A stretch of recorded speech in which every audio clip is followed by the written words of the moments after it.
Memang keputusan bersama melibatkan semua, kenapa Omnibus Law tertutup? Enggak. Anda tanya aja sama Said Iqbal dan sebagainya. Itu sejak awal sudah diajak bicara. Tetapi kalau diajak bicara satu pasal per pasal itu tidak mungkin buka. Ketika karena sudah masuk ke DPR. Loh, iya, kenapa sebelumnya tidak? Kenapa sebelumnya tidak, Pak Mahfud? Sudah dengan DPR sebelumnya kan masih dengan disusun. DPR dengan publik tidak, Pak? Nanti DPR, nanti tugas publik itu ke DPR. Memang tempatnya kan di DPR.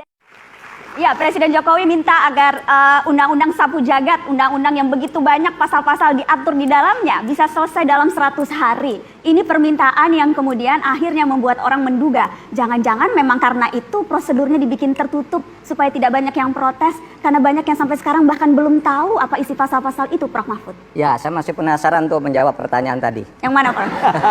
Ini gampang ini jawabannya kalau yang begini. Yang KPK, yang mana? Yang tadi bilang. Tapi kan nyatanya masih ada orang yang menilai bahwa penegakan hukum itu jelek. Loh, kalau mau ada orang yang menilai, sejak kapan di Presiden Republik Indonesia di awal sampai akhir yang masalah hukum ini tidak dikritik? Taruhlah mulai dari reformasi. Zaman Habibie dianggap tidak beres, Gus Dur tidak beres, Megawati tidak beres, SBY tidak beres. Sekarang dianggap, tidak pernah dalam sejarahnya hukum itu dianggap baik. Selalu ada yang menganggap jelek. Jadi sekarang tapi kemudian orang membandingkannya dengan yang sebelumnya. Dengan yang sebelumnya. Bagaimana kemudian pemerintahan yang lalu dianggap jauh lebih punya concern atau keberpihakan terhadap agenda pemberantasan korupsi. Sementara yang sekarang bahkan Pak SBY maksudnya. Begini, waktu Pak SBY itu yang membuat tingkah hukum itu tinggi karena MK dan KPK berperan bagus saat itu. Dan karena MK-nya Pak Mahfud. Bukan itu di luar pemerintah. Karena MK-nya Pak Mahfud.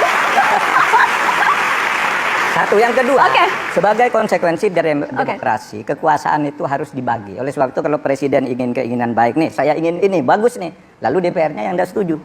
Kalau DPR tidak setuju dipaksakan tidak boleh juga. Kalau DPR dirayu setuju, yang tidak setuju wartawan seperti Anda ngeritik lagi. Kalau wartawan sudah setuju, civil society tidak setuju.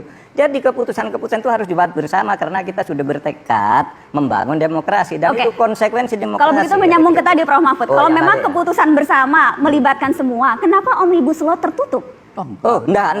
Anda tanya aja sama Said Iqbal dan sebagainya. Itu sejak awal sudah diajak bicara. Tetapi kalau diajak bicara satu pasal per pasal itu tidak mungkin. Ini saya gambarkan.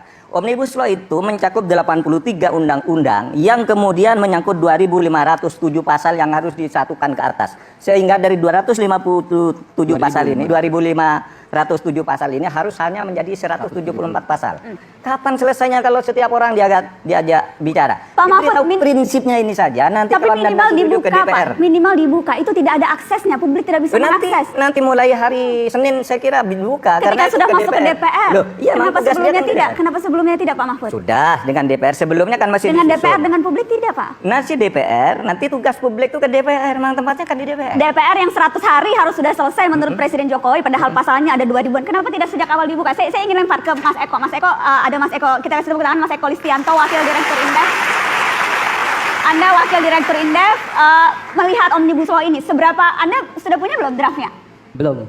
Iya, belum. Mencari susah tidak?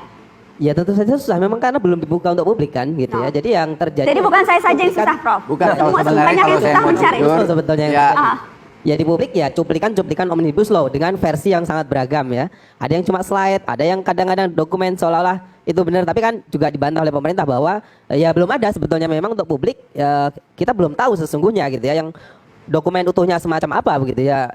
Tadi disebut setelah di DPR baru mungkin kita akan lihat begitu, dan di situ mungkin baru kita bisa memberikan katakanlah masukan ataupun juga dukungan ataupun sanggahan dan lain-lain begitu. Ini Mbak udah baru selesai kemarin. Artinya finalnya dalam arti diparaf. Kalau belum diparaf kan tidak boleh juga dipublikasikan. Ini begitu selesai diparaf. Tidak boleh oleh siapa, Prof? Kenapa? Tidak boleh oleh kalau siapa? belum diparaf masa diserahkan ke orang lain. Kalau berubah di dalam bagaimana? Itu aja logikanya. Jadi kemarin memang Presiden menginstruksikan, ajak lagi bicara itu buruh apa-apa. Saya bilang begini, Pak. Kalau ini diajak ke buruh lagi, 2 tahun tidak bakal selesai. Oleh sebab itu. Tapi pengusaha diajak diskusi, Prof. Mahfud. Pengusaha diajak dilibatkan dalam Satgas. Pengusaha masuk Satgas, tapi buruh tidak boleh mendengar, tidak boleh tahu apa isinya? Enggak, Kadin kan sudah, buruh juga sudah. Saya tanya aja sama Said Iqbal, pernah enggak Anda diajak bicara? Pernah, pasti bilang pernah. Bahwa tidak bicara detail karena memang itu masih berproses. Nah, oleh sebab itu mekanisme konstitusinya itu nanti ketika di DPR akan ada RDP, rapat dengar. Anda setuju yang mana? Kemarin nih ada Pak Luhut nih. Pak Presiden memerintahkan malah sosialisasikan dulu, panggil dulu itu, diberitahu. Saya bilang, Pak, kalau begitu enggak bakal selesai Pak 2 tahun, saya bilang. Karena begitu satu di soal itu akan terkait dengan puluhan pasal lain. Berarti Konstruksi hukumnya akan rusak. Oleh sebab itu serahkan ke DPR, kalau tidak setuju silahkan. Anda akan tahu mana yang benar, mana yang salah. Kan begitu aja. Silakan Mas Eko. Ya kalau menurut saya sih memang ya ini memang oke, segera dibuka ke publik gitu biar kita semua bisa mengkritisi dan juga memberikan masukan kepada pemerintah. Karena kalau yang terjadi sekarang kan selesai hari ini, Senin diberikan, Senin, Pak. Senin akan diberikan ke parlemen, nanti DPR. Nanti DPR kan buka juga. Dan satu yang tolong dipegang ya. Kita ini kan juga manusia, punya harga diri, punya hati, punya pikiran, punya juga keinginan baik. Tidak akan mungkin kita bikin yang jelek juga. Saya punya tanggung jawab juga moral kepada anak cucu saya. Tidak mungkin, jangan Anda pikir Anda aja yang paling moralis, kita juga punya moral. Saya tidak bikin membuat sesuatu yang akan mengorbankan anak cucu saya. Oke. Anda kan belum pernah dicobai macam-macam, saya sudah. Jadi saya udah tahu, saya bilang Pak. Maksudnya dicobain macam-macam, Pak? Ya macam-macam lah. Dalam perjalanan hidup ini kan macam-macam. Oke. Jadi kematangan itu juga penting. Jadi Anda harus paham juga, kami ini tekad kami, apalagi presiden, kita pengen buat terbaik buat Republik ini. Baik.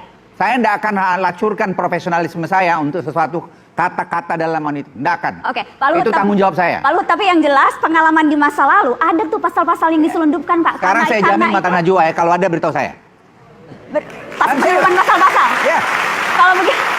Kalau begitu harus dibuka sejak awal seharusnya. Yang dilundupkan siapa? Di parlemen kan? Bukan di pemerintah. Dan Pak Mahfud juga waktu itu yang bicara soal itu. Saya yang bicara, Pak Mahfud karena yang masuknya bilang di ada parlemen. penyelundupan. Iya, ada pasal hilang. Ya. Itu kan di parlemen. Karena itu wajar, Pak. Wajar publik sebelum masuk parlemen ingin ikut gitu. mengawal. Karena di Yang- parlemen biasanya selundup-selundup pasal itu Ya, terjadi. itu nanti di parlemen. Saya Jadi ingin parlemen Mas Kodari, bisa dilihat Mas nanti. Kodari, ini prosedur Omnibus Law. Sudah karena bahkan ini ramai di publik. Iya. Terutama ada koalisinya bahkan yang mengawal soal ini dan bilang ini prosedurnya tidak transparan, kenapa ditutup-tutupi? Anda melihatnya bagaimana? Mungkin saya agak mundur ke belakang ya. Saya kira kalau kita bicara Pak Jokowi ya, memang yang jadi concern Pak Jokowi ini untuk sekian lama adalah persoalan ekonomi. Jadi pada periode pertama Pak Jokowi bekerja keras untuk masalah-masalah infrastruktur, karena itu pun dirasakan sebagai sebuah pondasi untuk bisa mencapai pertumbuhan ekonomi. Kemudian berusaha untuk mengerjakan PR-PR kebutuhan dasar ya seperti masalah pendidikan dan kesehatan. Ya. Nah kalau kita bicara pada hari ini, menurut saya katakanlah obsesi terbesar Pak Jokowi itu memang ada pada masalah ekonomi. Dan dari sekian banyak solusi yang rasanya tersedia, mungkin Pak Jokowi melihat bahwa peluang itu ada pada Omnibus Law. Sehingga ada prediksi bahwa kalau Omnibus Law bisa dibuat, maka pertumbuhan ekonomi bisa meningkat bahkan ke angka 6%. Dari selama ini 5%. Nah pada dasarnya Omnibus Law ini tentu bagus ya. Walaupun memang kalau kita bicara proses yang katakanlah 100 hari, memang saya khawatir ada ranjau-ranjau yang nanti tidak akan teridentifikasi dengan baik Pak Luhut dan Pak Mahfud. Kalau bicara politik pada tataran elit, saya kira Pak Jokowi sekarang sangat kuat. Pertama Pak Prabowo sudah gabung dengan Pak Jokowi dan insya Allah akan hadir di Mata Najwa nanti lewat Pak Luhut ya. Kalau tidak datang berarti itu salah Pak Luhut. Terima kasih Iya. sudah menekankan itu, Mas Iya, Kodari. terima kasih ya.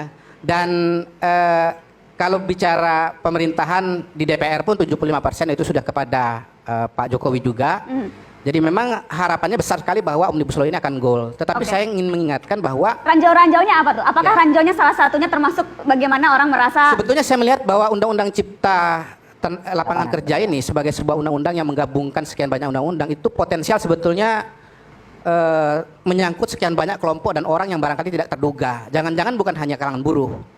Terus terang kita harus belajar dari pengalaman rancangan undang-undang KUHP ya. Kenapa kemudian demonstran begitu marah? Karena menurut saya undang-undang tersebut sebetulnya menyangkut kehidupan dan urusan dari banyak orang ya. Ya. Urusan mulai dari bangun sampai tidur lagi katakanlah begitu. Jadi jangan sampai nanti undang-undang Cipta Lapangan Kerja ini akan mengulangi kesalahan yang sama di mana kelompok-kelompok yang potensial untuk bersuara dan resah Ya. tidak teridentifikasi dengan baik dan akhirnya pada turun ke jalan begitu. Dan kalau turun ke jalan nanti ternyata elit walaupun sudah bergabung dan sudah solid, ternyata akan kedodoran juga berhadapan dengan dinamika yang terjadi di masyarakat. Itu yang saya pengen ingatkan. Ya, karena yang jelas misalnya ada 1.244 pasal dari 79 undang-undang yang bakal berubah hanya lewat 2.500. yang hanya lewat satu ketuk pengesahan di Senayan. 2.500 pasal. Dari 507 atau 17 gitu. dari berapa undang-undang? Kalau Dari 83. 83, jadi bukan 70, berarti Sehingga lebih nanti banyak lagi. Jadi ke 2.500 lebih itu akan jadi 174 pasal saja. Semakin banyak dan artinya seharusnya semakin bisa akses kita untuk bisa melihat itu bersama-sama, seharusnya bisa terbuka dengan Saya kira luas. sebenarnya nggak Kita ada. break dulu Pak Luhut, Ya kalau menurut saya sih. setelah pariwara. Oh boleh. Karena kalau di sidang kabinet Pak Menko bisa bersuara menentukan, tapi kalau di meja mata Najwa Shihab yang bilang. Kita kembali setelah pariwara.